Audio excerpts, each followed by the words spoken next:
এই দেখেন খুনি হাসিনা সন্ত্রাসী বাহিনী চাঁদাবাজি করে, খুন গুম করে, এখানে আস্তানা করে, এখানে দেশের ভিতরে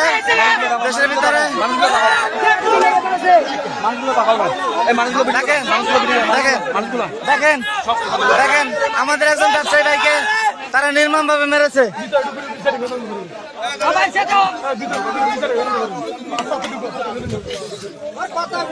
দেখেন এই দেখেন সন্ত্রাসীদের, দেখেন এই যে খুনি হাসিনার সন্ত্রাসী বাহিনী, সশস্ত্র বাহিনী দেখেন আপনারা দেখেন